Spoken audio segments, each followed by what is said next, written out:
Très bien, merci. Bonjour, je suis Thierry Desrets, je suis maître de conférence à l'Université Le Havre. Je laisserai Jérôme et David se présenter au fur et à mesure, effectivement, de leur intervention. Alors, quand on s'est vu pour préparer effectivement cette réunion, enfin cette conférence, hein, voilà, cette table ronde plus exactement, effectivement, on s'est dit finalement sur comment on va partir, sur quoi on va partir. Puis on s'est dit, tiens, vaut peut-être qu'on reparte de ce qui existe déjà, ou ce qui existe déjà aujourd'hui, et ce qui tombe bien, parce que, on disait, le commandant Charvy, lors de la précédente réunion, nous a parlé du plan d'eau connecté. Eh bien, aujourd'hui, ce qui est en place, c'est ce qu'on appelle le port connecté. Le port connecté, c'est-à-dire c'est des données qui sont en temps réel, qui sont collectées alors via Bluetooth, 4G. Alors le commandant Charvier parlait de la 5G, effectivement, vidéo, capteurs, etc. Et puis en fait, toutes ces données sont transmises en ce qu'on appelle en silo aux divers acteurs de la chaîne logistique et portuaire. Et chacun effectivement, de partenaires de la chaîne logistique et portuaire s'en saisit pour son activité, pour son métier. Alors, cela permet aujourd'hui, effectivement, l'exécution automatique ou l'attribution et la coordination de tâches. Hein. C'est ce que vous connaissez, c'est ce qui existe actuellement, c'est ce qui est déployé. Alors, l'IA dans tout ça, eh bien, les chaînes d'approvisionnement sont de plus en plus complexes désormais. Et finalement, on assiste à un pilotage effectivement de toutes ces chaînes logistiques, du passage portuaire, etc., par des stratégies qu'on appelle des stratégies pilotées par les données. C'est-à-dire que toute cette quantité de données qui nous arrivent, qu'on va chercher, qu'on va collecter, etc., eh bien, deviennent non plus des silos, ne sont plus en silos, mais deviennent de véritables pipelines de données en temps réel, effectivement. Et donc, eh bien, ce que l'on fait de ces innombrables data, données, etc., via des solutions IA qui vont être multiples, parce qu'il n'y a pas qu'une seule intelligence artificielle, et donc Jérôme va en parler, eh bien, c'est ce qui forge aujourd'hui le port intelligent. Voilà. Donc, Jérôme, effectivement, va commencer effectivement par intervenir sur l'IA, effectivement, et comment aujourd'hui, actuellement, cette IA est mise en œuvre, notamment à travers ce qu'on appelle les jumeaux numériques, les jumeaux numériques portuaires. Et donc, Jérôme, écoute, je te laisse la parole sans plus attendre. Oui, bonjour, enfin bon après-midi plutôt à toutes et à tous.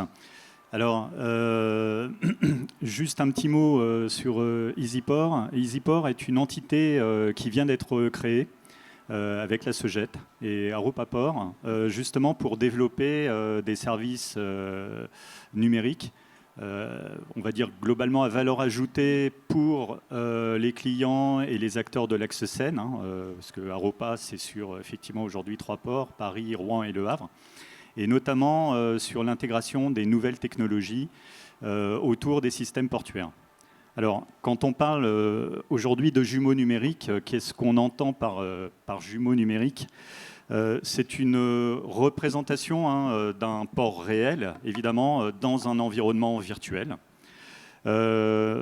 Généralement, on a une représentation qui est aujourd'hui de plus en plus facilitée grâce à la data, beaucoup de données électroniques, et puis aussi à la capacité d'alimenter ce jumeau avec des données en temps réel, en format pipeline, comme l'évoquait Thierry. L'objectif d'un jumeau numérique aujourd'hui, c'est d'aider alors les acteurs portuaires, d'aider les autorités portuaires à mieux appréhender l'environnement qui s'est énormément complexifié. Il y a de plus en plus de processus, beaucoup d'activités, et finalement, ça devient assez difficile d'avoir du recul sur ces activités. Alors un jumeau portuaire, ça nous aide à simuler certaines situations, à faire de l'entretien, par exemple, à anticiper sur la maintenance. Ça peut aider également à faire de l'analyse statistique sur les activités, de l'analyse. On l'utilise aussi pour faire de la prédiction. Et puis, on en a un peu parlé tout à l'heure sur l'autre table ronde, sur la décarbonation, et je vais y revenir. Alors, en 2016, nous avions, au niveau d'Aropaport, créé un premier jumeau numérique portuaire. Donc, on était assez précurseurs. Je pense qu'on était le premier en Europe, peut-être dans le monde, à avoir tout bêtement modélisé. Alors, quand je dis tout bêtement, ce n'est pas un affichage écran. En réalité, vous avez derrière cette représentation des vrais objets numériques qui étaient paramétrés. Alors, pour représenter un navire, pour représenter un portique, représenter la houle, la marée, la hauteur d'eau, tout un ensemble d'événements, et tout ça collecté en temps réel. Une escale dans un port aujourd'hui, c'est 100% dématérialisé, que ce soit toutes les informations liées au navire, aux opérations portuaires ou aux marchandises.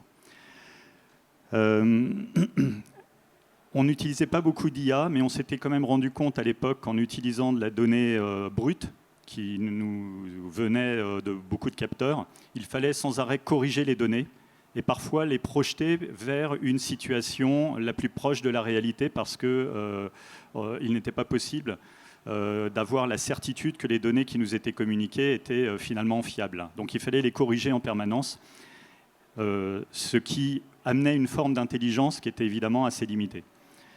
Alors, ce jumeau numérique que vous voyez à l'écran a eu beaucoup de succès à l'époque, même si, d'un point de vue métier, ça n'apportait pas grand-chose en fait. Ça faisait surtout le buzz en termes d'affichage, et puis ça représentait ce qui se passait en grandeur réelle, si je puis dire, sur le port. Voilà. Mais on a réalisé à ce moment-là qu'on venait de quitter un monde qui était l'univers de la digitalisation. Pendant des années, on a dématérialisé, digitalisé des processus, et là, on a réalisé à ce moment-là, en 2016, qu'on commençait à se transformer, aller vers un monde où on parlait plus d'analyse prédictive sur la data. Et ça, c'était quelque chose d'assez important à avoir en tête quand on parle aujourd'hui de data, d'IA ou d'entreprises pilotées par la donnée, justement. Alors, pourquoi l'IA ? Alors, comme je le disais, la complexité, aujourd'hui, trop d'acteurs, enfin pas trop d'acteurs, mais beaucoup d'acteurs, beaucoup d'activités, énormément d'interactions entre les acteurs. Et quand on parle d'intelligence artificielle, en tout cas nous, à ce stade, on préfère parler d'intelligence augmentée. C'est-à-dire qu'on place l'IA comme un outil, comme on utiliserait un marteau, qui vient nous aider à prendre un certain nombre de décisions. Et donc, si possible, à pouvoir intégrer de plus en plus de paramètres, et notamment des paramètres extérieurs à nos systèmes. On l'a vu, beaucoup de crises dans le milieu de la chaîne d'approvisionnement, beaucoup de crises internationales, le Covid d'abord, qui a quand même bouleversé, on va dire, l'environnement de la chaîne d'approvisionnement, le conflit en Ukraine, l'Ever-Given, quand ça a bloqué le canal de Suez, tout de suite, ça crée des congestions, des désorganisations. On le voit avec le canal de Panama en ce moment qui bloque le passage de certains navires, ou encore le conflit en mer Rouge avec les Houthis qui déroutent certains navires et donc qui créent finalement des situations non prévisibles, en tout cas au niveau international, et donc qui se répercutent. Alors, cette capacité aujourd'hui d'utiliser les IA pour aller chercher, glaner pas mal d'informations. Alors, on est tous un petit peu en train de découvrir en ce moment ChatGPT, puisque ChatGPT représente quasiment, pour une fois, je crois que c'est l'adoption la plus rapide d'un outil au niveau international. C'est-à-dire qu'on peut discuter de l'intérêt de ChatGPT sur plein de plans, mais en tout cas, en quelques jours, c'était des millions, voire peut-être des centaines de millions aujourd'hui qui utilisent quotidiennement cet outil. Donc on voit que là, on est sur une forme de rupture, un outil qui a été adopté aussi vite, c'est quasiment inédit dans l'histoire de l'informatique. Aujourd'hui, ce qu'on appelle les Large Language Models, comme le ChatGPT, ce sont des outils qui ne sont pas magiques, qui se nourrissent de data, beaucoup de data statistiques, c'est-à-dire qu'ils ont une capacité de traiter tout un ensemble de données et de créer des inférences, c'est-à-dire que sur un certain nombre de données qu'ils trouvent de composer potentiellement des phrases et de répondre à vos questions. En fait, ChatGPT ne comprend absolument pas ce que vous lui dites, ce que vous allez lui dire. Ils n'ont pas la capacité de comprendre. Par contre, grâce à ces règles d'inférence et grâce à toutes les données dont ils disposent, ils sont capables de reconstituer des phrases et de mettre les mots les uns derrière les autres pour construire finalement des phrases qui nous paraissent avoir du sens. Donc évidemment, si les données trouvées n'avaient pas de sens, ChatGPT ne va pas corriger ces données et va renvoyer des données fausses. Donc, ce qui est important de comprendre aussi quand on parle d'IA, il n'y a pas de magie. Aujourd'hui, on est passé dans cette digitalisation, à cette transformation vers de l'analyse prédictive grâce à l'IA. C'est-à-dire qu'on appréhende un certain nombre de données et on essaye de faire de l'analyse. Aujourd'hui, l'IA n'est pas capable de faire du prescriptif, c'est-à-dire que de dire à l'humain ce qu'il doit faire. C'est-à-dire prendre la décision, en fait. De prendre la décision à la place de l'humain. Aujourd'hui, la modélisation de l'IA ne permet pas ce niveau-là, et donc il ne faut surtout pas utiliser ces outils en leur faisant une pleine confiance, puisqu'il faut avoir un regard avec un certain recul, et notamment intégrer le métier, les besoins métiers. Il faut piloter aujourd'hui ces outils par rapport au métier et à ce qu'il apporte. Alors néanmoins, ça change nos modes de fonctionnement, et à commencer par les métiers. J'en ai noté 2-3. Oui, non, très bien. Vous avez par exemple le Chief Data Officer aujourd'hui qui apparaît dans les entreprises pour accompagner les entreprises à leur mutation numérique, quelque part. Vous avez le Data Scientist. Alors ce sont généralement des informaticiens de la statistique, et ça apparaît de plus en plus dans les entreprises. Vous avez le Head of Data Science, qui sont finalement des chefs de projet de data scientists et qui essayent d'organiser des projets autour de la data et de l'IA.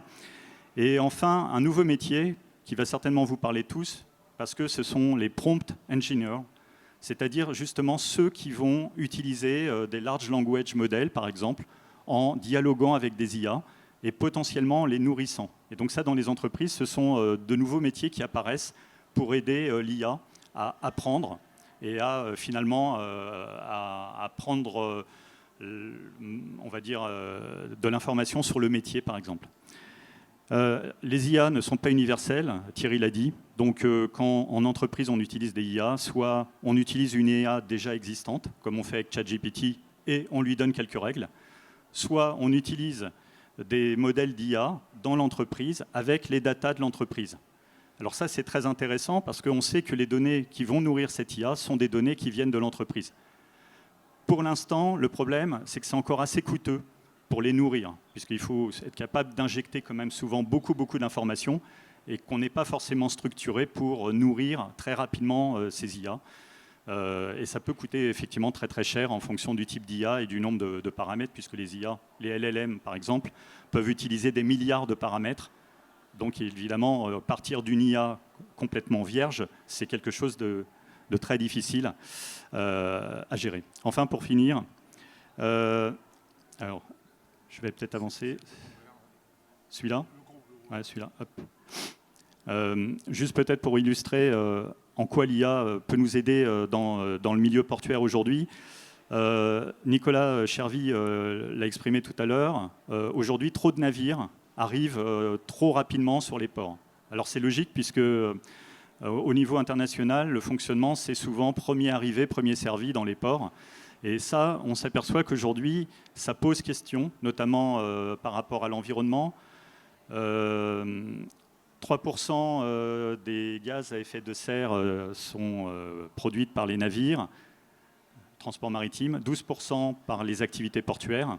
Et donc, dans le cadre de l'Europe, notamment, le Green Deal 55, réduire de 55% à l'horizon 2030, une des stratégies qui est recherchée, c'est de réduire peut-être la vitesse des navires pour leur permettre d'arriver à temps.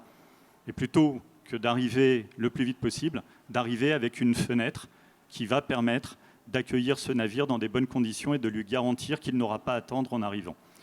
Ça, c'est une composante assez importante au niveau international, et l'OMI notamment travaille sur un modèle de données qui s'appelle le just in time, c'est-à-dire faire arriver les navires juste à temps. Donc aujourd'hui, une des questions qu'on se pose dans notre cadre de notre jumeau numérique un peu plus intelligent, c'est comment on fait pour améliorer la prédiction d'arrivée sur les navires. Alors c'est finalement plus compliqué qu'il n'y paraît, puisqu'on a à peu près 50% des navires qui changent, dont l'horaire n'est pas très, très fiable. On arrive péniblement, grâce à des IA, à gagner 10-20% en fonction de certains types de navires. Donc aujourd'hui, pas mal sur les porte-containers. Et on utilise pas mal de sources de données, comme l'AIS, donc les identifiants automatisés des navires. On essaye de plus en plus de travailler avec les fleet centers, c'est-à-dire les gestionnaires de flotte, pour avoir un peu plus d'interaction avec les compagnies maritimes.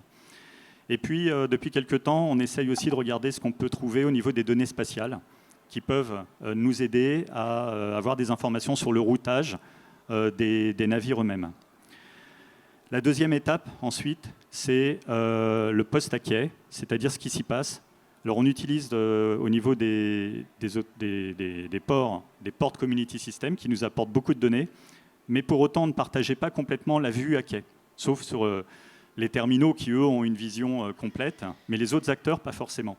Et aujourd'hui, bon, je ne vais pas tout vous détailler, mais on a une première modélisation, là pour le coup 2D, de tout ce qui s'y passe, avec beaucoup de données qui viennent des opérateurs de terminaux, des compagnies maritimes, et également de pas mal de capteurs du navire eux-mêmes. Et ça nous aide également à mieux travailler sur l'ETD, c'est-à-dire cette fois la prévision de départ du navire. L'objectif étant de mieux comprendre comment potentiellement se passent les retards, les décalages, et pouvoir les appréhender par rapport à la planification des escales suivantes.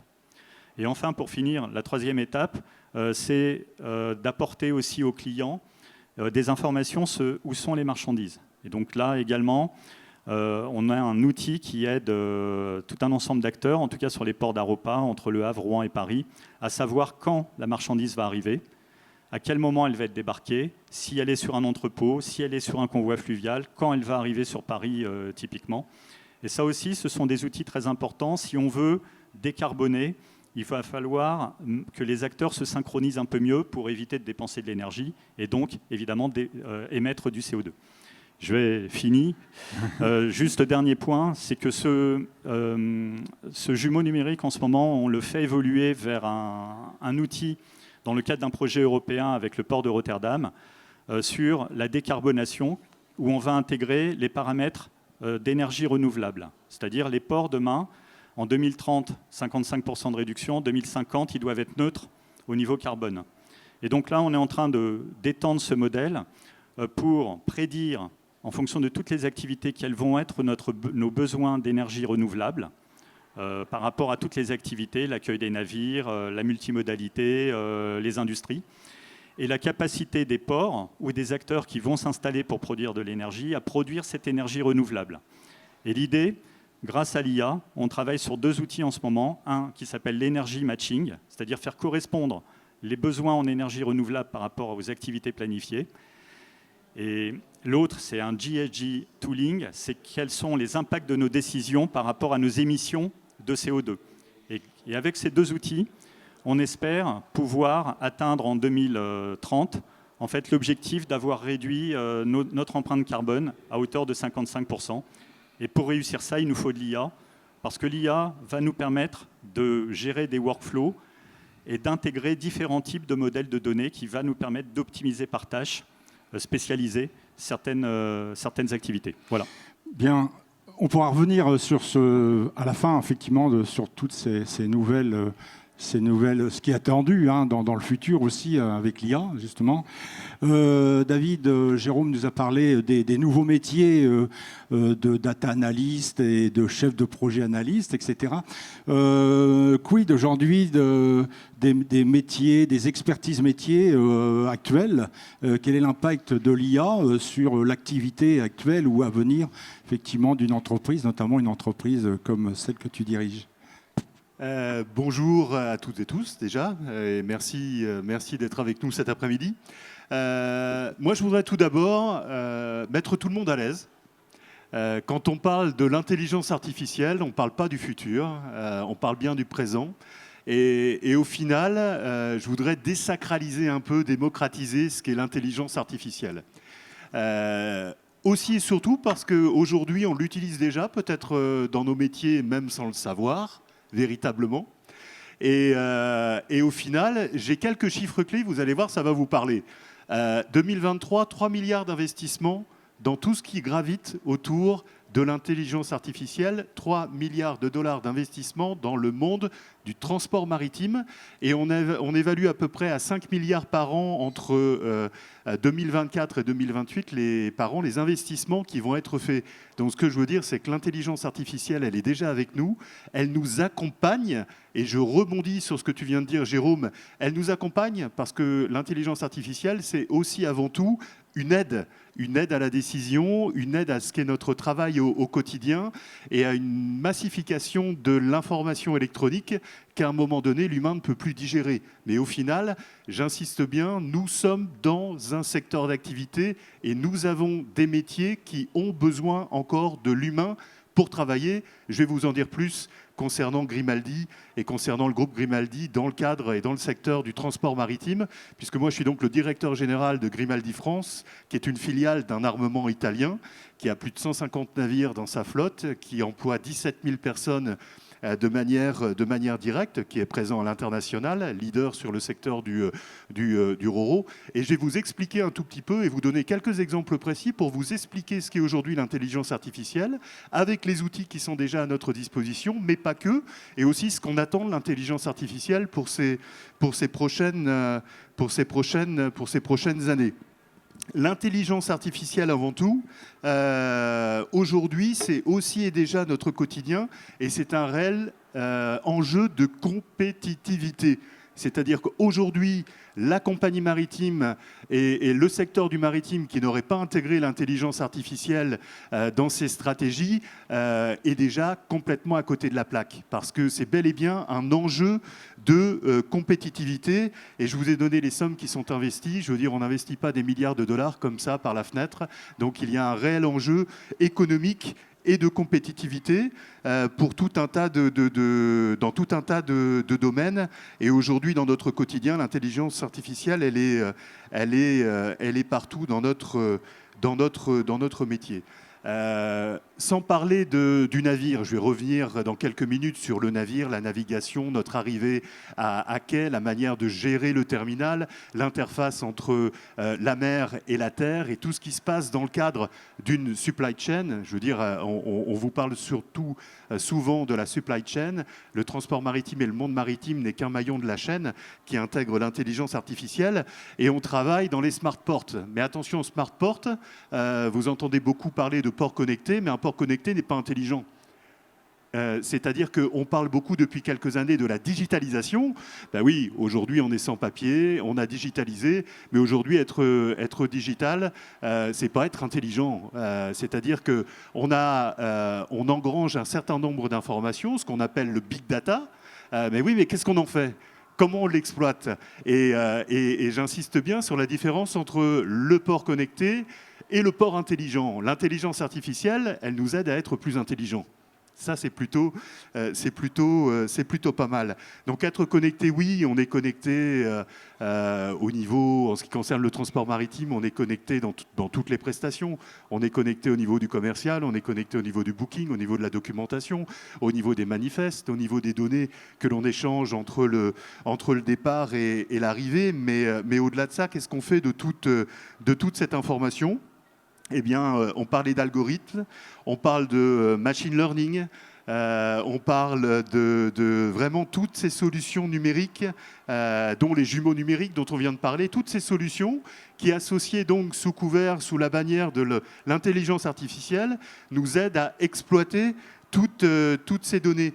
Et exploiter toutes ces données, on parle de milliards de données échangées, en étant beaucoup plus rapide, en étant beaucoup plus performant et en réduisant les erreurs et les coûts évidemment, puisqu'un humain, encore une fois, ne pourrait pas traiter toutes ces données. Alors à l'heure de la décarbonation, on en a parlé parce que dans le transport maritime, c'est évidemment un sujet qui est assez vaste et qui est d'actualité avec la mise en place de l'ETS pour les plus familiers avec notre secteur depuis le début de l'année, c'est-à-dire quelque part le droit de polluer, et qui aura ses limites d'ici 2050 avec la décarbonation complète du transport maritime.